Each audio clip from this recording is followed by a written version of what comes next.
Bonjour, nous, Kylian, Augustin et Ariane, sommes trois amis de longue date, qui voulions contribuer à un projet de solidarité internationale dans le cadre de notre dernier camp de scout. Nous désirions mêler les domaines de l'éducation et de la construction. Après de nombreuses recherches de projets et de partenaires, nous avons découvert un projet de construction d'école d'infirmières dans le sud de l'Inde, qui nous a tout de suite plu. Nous avons donc contacté le responsable de l'association Un d'Espoir, afin d'en savoir davantage sur ce que nous pourrions faire sur place. Après l'avoir rencontré plusieurs fois, une véritable relation de confiance s'est établie entre lui et nous pensions réellement que notre partenaire serait fiable une fois là-bas. Pour financer ce voyage, nous avons dû rédiger des dossiers de subvention, réaliser de nombreux extra-jobs, tels qu'une vente de sapins, des déménagements, car nous voulions que nos parents n'aient rien à payer. Défi réussi. Pour se préparer à découvrir la culture indienne, qui est vraiment différente de la nôtre, nous avons suivi plusieurs formations et nous sommes intéressés à des livres et des films à ce propos. De plus, notre partenaire avait envoyé des documents afin de se préparer aux conditions de vie locales. Le 13 juillet, nous nous sommes donc envolés pour Bangalore. Sur place, nous avons deux missions principales.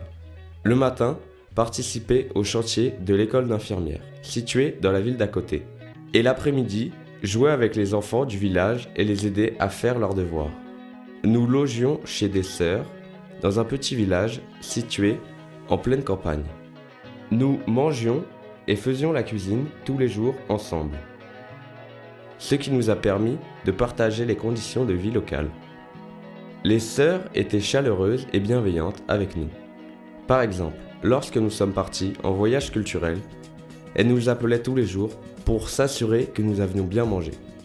Le chantier était à ses débuts car seules les fondations avaient été faites. C'était assez physique et fatigant, car nous devions creuser puis sortir la terre des trous de plus de 2 mètres de haut.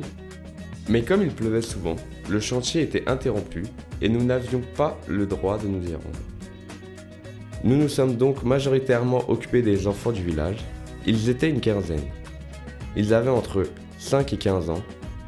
Chaque jour, après l'école, nous leur apportions un jeu français et eux nous apprenaient un jeu indien. Ils aimaient surtout jouer à la tomate et au volley. Nous avons tous les trois adoré ces moments sources de joie, de partage et d'échange. Une réelle complicité s'est tissée entre nous malgré la barrière de la langue, car ils parlaient uniquement un dialecte local. Mais heureusement, la professeure parlait bien anglais et nous faisait la traduction. Enfin, nous avons passé notre dernière semaine à visiter l'Inde du Sud. Au départ, nous avions prévu de découvrir le côté ouest, mais une fois sur place, nous nous sommes rendus compte qu'il pleuvait beaucoup et que c'était bien pire là où nous voulions aller. Au dernier moment, nous avons donc changé tous nos plans et sommes partis sur la côte est pour échapper à la forte mousson. C'était plus prudent. Nous sommes passés par Madurai, Trichy, Tanjore et Pondichéry, où nous avons pu admirer de magnifiques temples et divers marchés. Nous sommes tous les trois revenus fatigués par le bruit et l'activité incessante autour de soi, mais ravis et émerveillés par la gentillesse des gens que nous avons pu rencontrer et les paysages verdoyants que nous avons observés. Ce projet en équipe, que nous préparions depuis 2 ans, nous a fait grandir personnellement et nous a rendus plus autonomes et débrouillards. Cela a aussi développé notre capacité d'adaptation et notre ouverture d'esprit. Avec le recul, nous nous rendons vraiment compte que l'Inde a été une grande aventure. Nous sommes partis avec beaucoup d'attentes et aussi des légères appréhensions. Allions-nous rester soudés pendant tout le projet?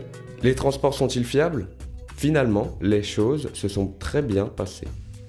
À notre retour, nous savions que le projet, par ses rencontres et les découvertes culturelles, nous avait fait grandir. Nous pensons avoir atteint les objectifs de notre projet dans la mesure où nous voulions rendre service et découvrir une nouvelle culture. Les engagements de notre partenaire ont été respectés et même si l'école d'infirmière est loin d'être terminée, nous avons eu l'impression d'avoir réellement aidé autrement. Les rencontres que nous avions placées au cœur de notre projet ont vraiment été très présentes tout au long du séjour. Mais pour se mettre au service des autres, il n'est pas forcément nécessaire de monter un tel projet et de partir aussi loin. Nous avons donc discuté plusieurs fois de nos envies respectives, de s'engager dans des associations locales de manière régulière. Par exemple, Ariane se rend chaque semaine dans un collège de ZEP afin d'aider Sophia, une jeune fille, à faire ses devoirs. Pour nous, un projet de solidarité rime avec le service, le respect des autres, l'engagement et la rencontre. Cette dernière notion est peut-être la plus importante dans ce type de projet. Nous organisons tout autour d'une action, certes, mais c'est la rencontre avec les autres qui nous a apporté le plus.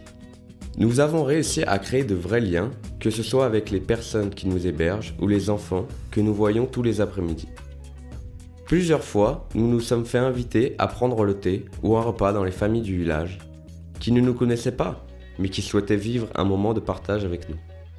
Nous pensons réellement qu'un projet de solidarité se vit pendant les nombreux mois de préparation, lors des semaines sur place, mais également à notre retour.